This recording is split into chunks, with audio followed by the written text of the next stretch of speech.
Hi, so now we are in the third episode of Devil in Details, and this topic is really very interesting for me because I also wrote UPSC prelims once right after college, but I never cleared.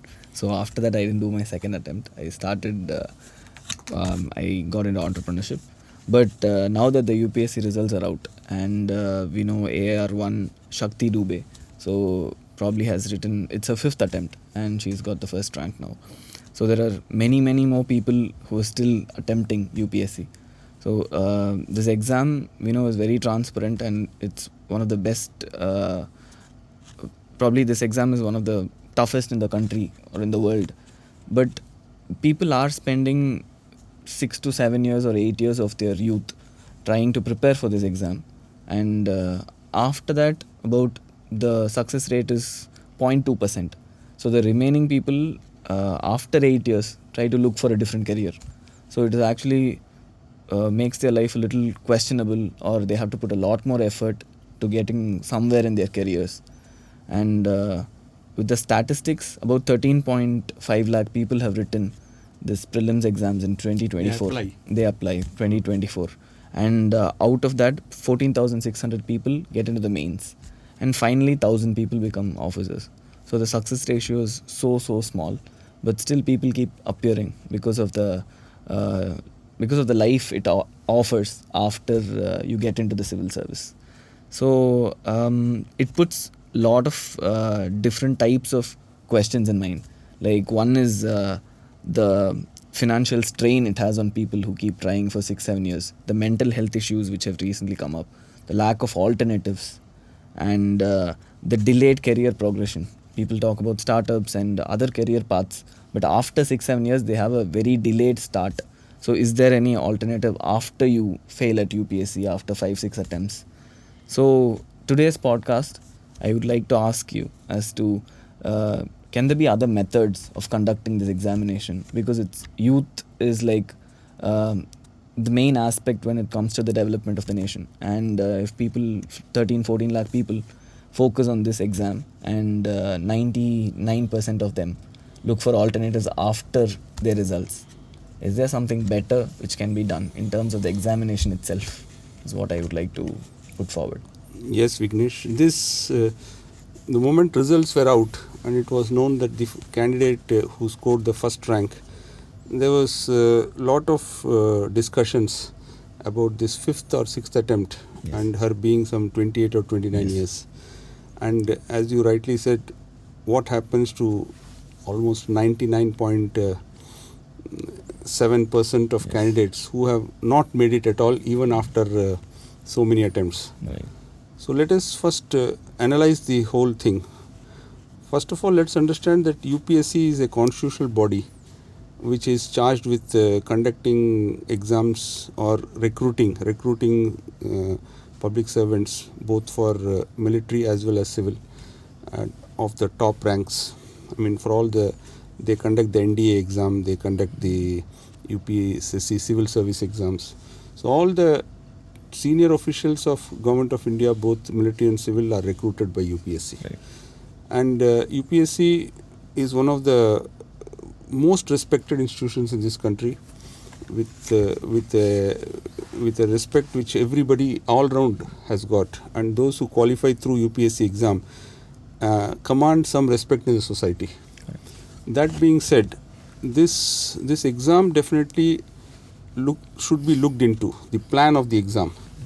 Now the plan of the exam is such that civil service exam, it takes one attempt takes full 1 year, full 365 days almost, from the prelims to the results. Correct. Now I should talk a little about the plan of the exam. There are 3 stages of this exam. One is the preliminary, then the main, and then the personality test or interview. Correct. Now prelims is the one which filters the maximum. As you said, about 13.5 lakh applicants. Yes. Not all of them right. Yeah. Say about 6-7 lakhs right. And in prelims, and out of that, only about 12 to 14,000 people qualify for mains. So a huge filtration happens at this stage. And second point is that prelims, the marks you get secure in prelims is not added up for your final ranking or anything. It is just a qualifying exam. Okay. It is just a qualifying exam, and it gives you eligibility to write the mains. Okay. That's all. So suppose there are every year the DOPT or the Department of Personnel, they intimate the UPSC number of vacancies in various services from various departments. So IAS, IPS are all India services. IFS is also a Group A service, but elite one. Then there are Group A services, so many, and they intimate the number of vacancy. So if suppose the number of vacancies is 1,000 totally, so 2,000 or 2,100 people are called for the interview. Okay. Now about 10 times of that, or about 8 times of that, are allowed to write the mains. Okay. So about 15,000, 14,000 Okay. roughly. They are all given in the notification, Right. how many, how the ratio. So the biggest filtration happens The prelims. in the prelims. Yes. I think the lady who secured number 1 also could not qualify through prelims few times. Several people have not qualified through prelims in the first initial attempts. That being the challenge of prelims. And yet prelims has nothing to do with your final selection. So the combinations of failure, if you take the permutations, it is very mind-boggling. Now you can continuously fail in prelims, then you can qualify right up to interview and get in.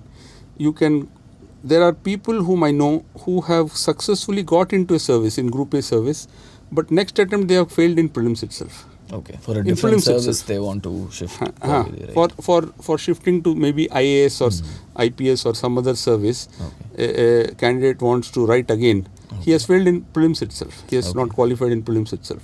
So this is a kind of snake and ladder. We don't know where from you will descend, in which snake you will descend, or we will surely know that which ladder you will climb. I mean, it depends on your hard work, but snake is, I mean, the snakes all around. You can fail in prelims, you can fail in mains, you can fail in prelims again, and you can, Next I mean, time the you combinations can are endless. Okay, so that being the case, should so many youth in this country, should they spend so many precious years of their life pursuing this dream? This is the question. Yes. When the chance of the result is so very difficult. Yeah. This is what Yes. you... Almost 50% of the people who are writing UPSC are first timers. So remaining 50 are the people who attempt it again and again. So the data says about if 14 lakh people are writing, 7 lakh are the first timers. Okay. So every next year 7 lakh people are coming new to this, and probably 7 lakh leave. But 7 lakh are leaving after how many years? Yeah. Yes. That we don't know. Yes. You said that you attempted once prelims and left. Yes. I mean, good for you. So you left, and it is not clear. I mean, these kind of statistics, UPSC may be having it, but I have not seen it in public domain. All sorts of, but I have given a good amount of thought about this whole thing. How to change this system? How to change this whole rigmarole, or the whole cycle of exam? How to go about it? See, every year there is one prelims, one mains, and one interview which happens, which defines the cycle of that year. Cycle of that year of civil service examination. Whereas prelims is only a qualifying exam, and the mains and the interview are the ones which determine your final selection. My simple suggestion is, since prelims is a qualifying exam, why are you bundling it up with that year's main and interview? Where is the need? You conduct the prelims exams 6 times in a year, or 10 times in a year. Monthly you conduct it. But the number of attempts which are allowed, for example, it is given in the notification that a general candidate is allowed 6 times, 6 attempts, and 32 years. 32 or 31. I don't know. Should not be 32, just before 32. Okay. 21 to 32 years. Attained the age of 32 years as on so and so date. So by 32 years you are allowed to do 6 attempts. And candidates of SC/ST category, they are unlimited. For OBCs they have got 3 more attempts. such like relaxations are there. Be it as it may, if you are bundling a prelims with the written exam, main exam, and an interview, this problem will persist. Okay. You cannot escape out of this. There is no need for it. Okay. See, maximum filtration happens in the prelims exam. Yes. That is statistically a given thing. And prelims is a qualifying exam. Right. There is no, and the number of attempts are defined. Prelims, if you attempt and fail, is also a one attempt towards civil service. This is the rule. That if you continuously fail for 6 attempts in prelims, you have exhausted all your attempts in civil service, correct? Right. This being the case, why are you bundling prelims with the mains and interview? Why don't you conduct more number of prelims in a given year, so that if a person fails in a particular prelims, he can take it up after 3 months itself, or he can take it up after 2 months. I mean, I would think much more radically if I were to be given this thing to hold the decide upon things. I will say that you please hold exam continuously. The prelims is a multiple choice question, but still UPSC prefers the paper and pen kind of thing. You are given the sheet, you have to mark the answers and all. Whereas all other exams of much lesser stature than this, you have all moved on to computer terminal based exam. Now there are big agencies like Tata, TCS and other companies, which I am sure UPSC can tie up with any of them, and you just have huge halls in various centers wherever you have, and a person can be in the given time, let us say from 10 o'clock to 5 o'clock, he can walk in and he can give his credentials and he can attempt the exam on a terminal continuously. I mean, technology is allowing you to do it, and if you can conduct it on a terminal, the questions can also be jumbled. Right. All this problem of cheating, unfair means, all this will go. The person sitting next to you will have the same set of 100 questions, but he will have it in different order. Right. He can never find out what you are writing. Even if he asks you, you cannot tell him. So the questions will be jumbled, numbers will be jumbled, and he can walk in any time and write. Now, if he attempts, say, 3 attempts in a year, and he doesn't qualify, then he may attempt another 3 next year, and his life with civil service is over in 2 years. Yes. Instead of 10 years. 21 to 32 is solid 11 years. Right. And in solid 11 years, if he fails 6 times prelims, I mean the worst case scenario, then he has lost 11 years in 6 attempts. Right. It is not a fair thing to be done to any candidate. You see, the exam is tough, it is equal for everybody, everybody is treated same, the purity of the process and the transparency, everything is correct. But there is a inherent issue in this way of conducting, by which a young person who is just entering his career, suppose starts writing after 21 and decides that I should become civil servant come what may, he will keep on writing till 32. I mean, this is a worst case scenario I am talking. There are many derivatives or many possibilities of the same scenario. Some may start at 24 and write up to 32. Right. Some may start at 25. Some may, and different combinations are there. Whatever be it, the issue is how to compress this cycle. This cycle can be compressed only if mains and personality test, which goes into selection of a candidate, is conducted once a year, because that's how the vacancies are reflected, that's how the... But why should a prelim be bundled with this?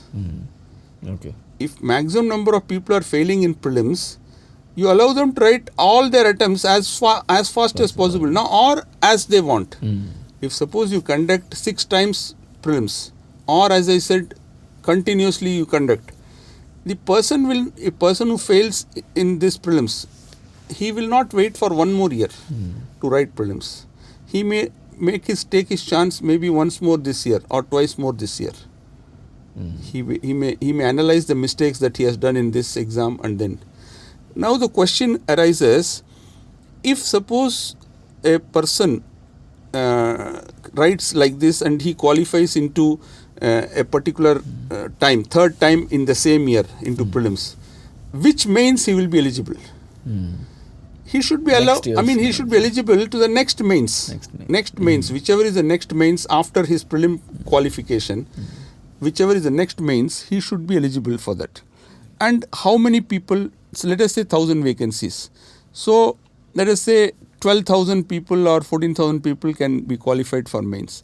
So as people qualify into prelims, you keep on putting them in the queue. You keep on telling them that you are eligible for this August mains, next August mains. So now you start writing probably the next mains they will qualify. No, that will be too much. Your qualification of prelims should make you eligible for only the next approximate mains. Okay. Next mains which is coming. It is not like a futures contract that you take for for 20-30 mains I am writing qualifying now. Your qualification of prelims should be only for the next mains, whatever is the next mains. So you should limit the number also. Probably the ratio is already fixed. The ratio is already fixed. So, for example, now you are giving in the month of May, prelims will happen, end of May. And end of August is the mains. There is a gap of, let us say, June, July, and 2.5 months. 2.5 months or little more than 2.5 months is available. Same, that ratio you keep it. You decide the mains date always. Permanently you decide. Let us say like American president's election is on November 4th. Like that you fix forever the mains date and the start of interview date. These two dates you fix it. Before that mains exam, the last prelims of that year should be conducted 3 months before. Okay. You understood? Yes. 3 months before that you conduct. So you have after the mains examination, you start conducting prelims again in good speed, every month once in 2 months, how many ever you want. These 3 months, you give them a break. Okay. So that the last candidate who clears the prelims, he can write the same mains with the same present advantage or disadvantage, whatever it is. September to May prelims will happen, and in August again the mains will start. September to May prelims will happen. Right. Let us say it happens 6 times. Okay. You understand? Yeah. So the prelims thing should not be bundled with one main and one interview. One mains and doesn't interview. solve any purpose. It doesn't lead to any use. It's of no use to anybody except candidates losing their time.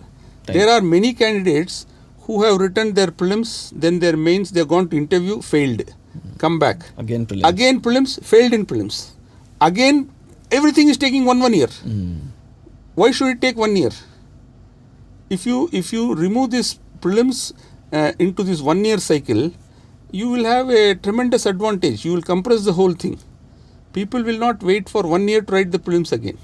The same 6 attempts which they are eligible. 2 to 3 years they will complete it off. They will complete in 2 to 3 years. Yes. And suppose you declare in 2025, there are, let us say, they have declared some 980 vacancies or something this year. 980 vacancies are there. So this many candidates will be eligible for prelims. The last prelims which you can attempt for becoming eligible for this mains is this date. And between that September and May, you conduct 6 or 7 prelims. Any number of prelims. How does it matter?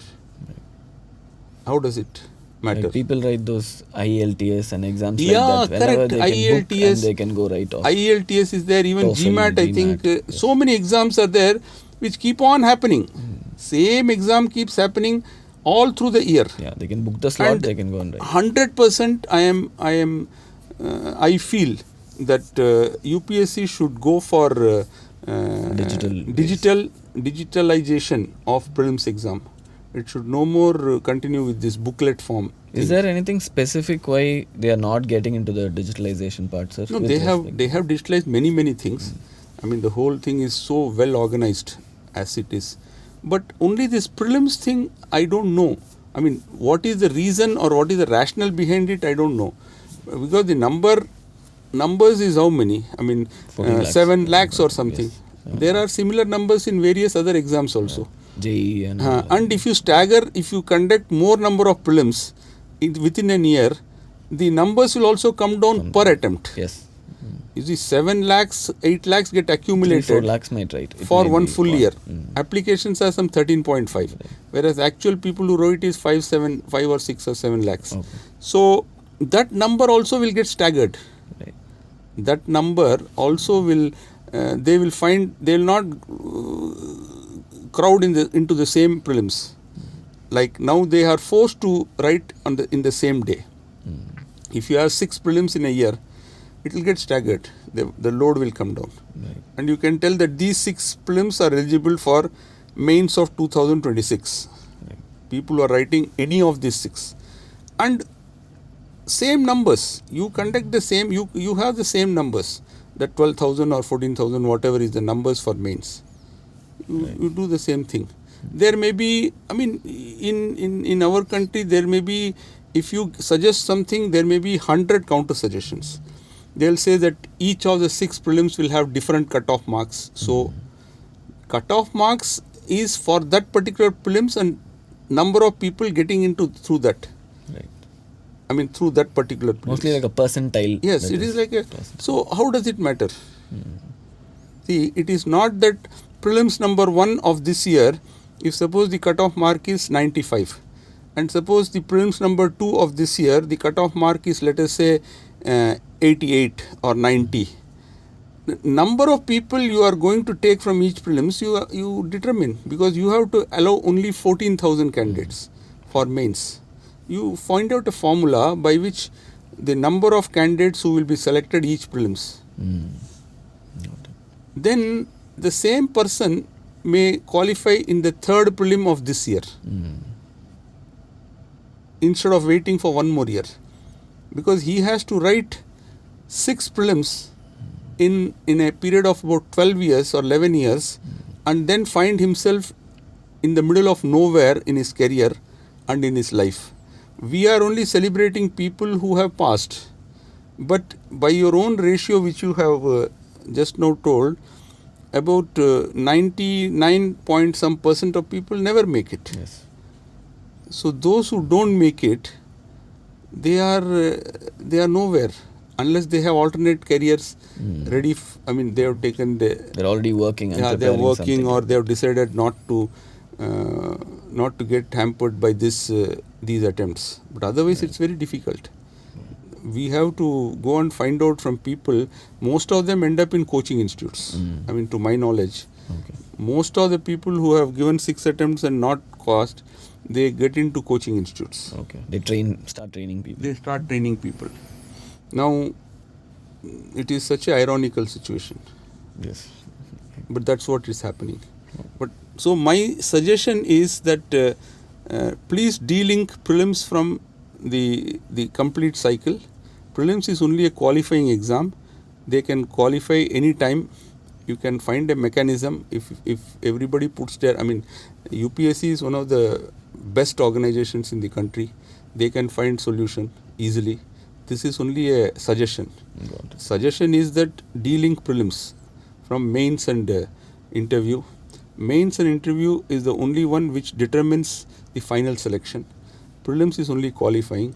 Therefore, keeps prelims separately. Conduct number of prelims in a year, maybe 6 or so, and let the candidates write. The gap between the last prelims and the main should be 3 months, so that nobody gets a unfair advantage for in terms of preparation, etc. And that's all. There are any number of exams which, as you rightly said, IELTS and other exams, which keep on happening year round. But the admission is only in the fall or the summer. Yes. 2 times, maybe September or April. April. So September only. Let us take September only. You are having your selection only once. You have definite date.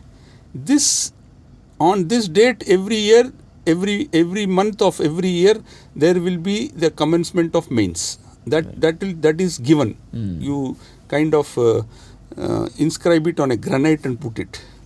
The 25th or 22nd of every August, whatever be the day or whatever, the mains will commence in this manner. interview will commence on this date. It will be over. That cycle should be absolutely definite. Prelims, you in between, immediately after end of mains, you start the prelims.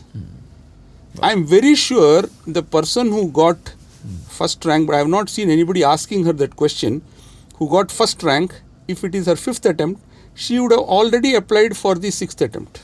Okay. She would have already applied for the 6th attempt. So she will be an applicant for the coming prelims. I'm pretty sure about it. Okay. Somebody can find out. Okay. So that being the case, the uncertainty of the whole thing, a person who is getting first is also not sure whether she will get anything. 0 or 100. 0 or 100. Yes. So this is the whole uncertainty of this exam, which can be largely mitigated by unbundling the prelims with mains and interview. Got it. This is what I think. I hope, as usual, as we say, if this is heard by somebody, good. Yes. So because of you've been in the service for so long, sir, and you're pretty learned in the subject as well, does attempting more number of times increase the possibility or chances of getting into the service? I don't know. I got it in first attempt. Okay. I mean, from college to this within a cycle of 1 year. In the last year of college, I was not eligible. The first date of eligibility, I got it. So Okay. I do not know. I have not applied my mind.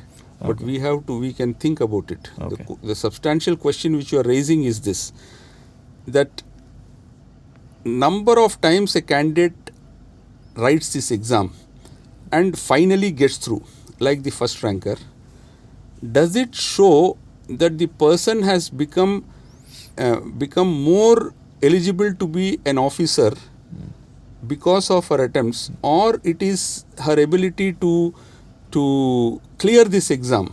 Her 6 or 7 years or 8 years has gone into preparation and clearing this exam.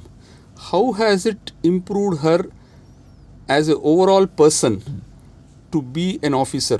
Between the first attempt's failure and the last attempt's stupendous success, has she become more eligible to be an officer of the government? Correct. This is Yes. the question. Yes. This is a very, very big question which we should get more people, preferably some retired UPSC members, and then discuss, because I don't think I am. Okay. It requires more thinking. Okay. Because you said the prelims, it's not like mains is probably more subjective.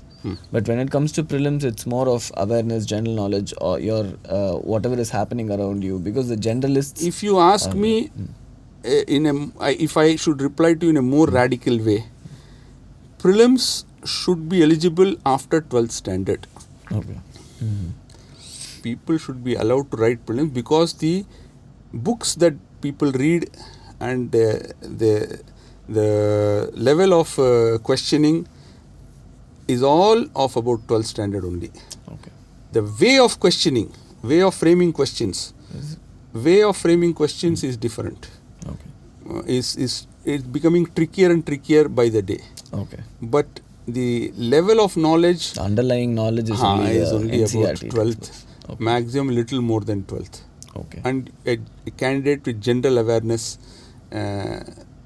who has not spent his whole time being a student in sleep, who has just gone to get his marks and come back, who has applied his mind.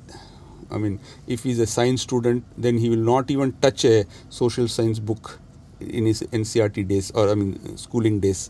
Such candidates, it is difficult. But a candidate who has got a general all-round interest in life and studies and reading books, A quizzing. generalist. If he is aware to the world, and if he is living with his consciousness better, use of his consciousness, then 12th standard is enough for prelims. Okay. 12th standard. But the other question which you took up, which I tried to explain, that requires a very deep thinking, because it has huge repercussions in the society, And because every officer who is selected mans very senior positions for almost 30-35 years. How has a person who has failed 8 years back, 7 years back, 6 years back, 5 years back, 4 years back has suddenly become top officer? It is a question which requires, is the exam key to becoming an officer or something else is there? Because if we take the army recruitment, military recruitment, there this thing is very different. They look at it from the officer point of view. I don't think they allow so many attempts, number one. I don't know. We have to check up. But their SSB, Service Selection Board, is very rigorous. Very, very rigorous. I think it goes on for 5 days or 7 days. Okay. And they have a tendency to keep the posts vacant, but not recruit a person who is not coming up to their standards. Okay. It's a very tall order. Because that can't be replicated in civil service. Okay. Because civil service, the number of vacancies is intimated by DOPT to UPSC, and based on that number of vacancies, they conduct the exam. Right. Whereas Army and Air Force, Navy, I think they do it in a different way. At any given point of time, the officer cadre of Army has got about 8,000 to 9,000 shortage. Okay. Even now. The exact numbers you can check up. But there is a huge shortage in officer cadre. Okay. So why don't you fill it up? They will not fill it up unless they get the right person. Okay. It's a very... You just imagine their professionalism and their commitment to the standards. Quality. Yes. 9,000 officers, if they are short of, it's not that they don't conduct the exam, if the candidate doesn't rise up to their expectation, they don't. They don't. Whereas here, it is based on cut-off marks. It is based on cut-off marks and the number of vacancy. Perforce, whoever writes, and the top, let us say, 980 vacancies. So 50% is general or less than 50%. So let's say 450 candidates in general category. They will simply take the 450 and say put the cut-off mark and take. take. Okay. Because there are lot of things which requires to be looked into. There are people who get very high marks in interview. There are people who get very low marks in interview. What does it indicate? I do not know. This lady who got first rank has got 200 marks out of 275 in the interview. Otherwise, her marks in the written exam are pretty mediocre, pretty less. 200 is a good number. Okay. Good marks. So overall, you'll have to qualify. There the question again rises, after 5 attempts, has the personality suddenly enhanced? Because UPSC, they themselves write in the notification that the personality test is not a test of knowledge. That has been tested already in mains exam. Okay. So they are testing something else. This is the thing. Okay. I don't know whether she has attempted the interview for the first time or she has earlier also gone for interview. I don't know the combinations, the details. Okay. I cannot comment on it. Okay. But these are all conceptual questions which gets into. So my solution is this 11-12 year cycle should be compressed, delink prelims from mains. And use technology for examination. Use technology for prelims, definitely. Use technology for prelims. And it will remove the scourge of this cheating, all these things. Okay. Definitely. Got it, sir. Yes. Pretty insightful to understand how UPSC functions, how it can actually be better. A lot of my friends have lost precious years of their youth trying to become IAS officers or bureaucrats, but I think this idea will definitely be seen by someone in the UPSC board or some decision makers, or definitely people are going to look into how technology can make this examination better and save a lot of years for youngsters. Thank you.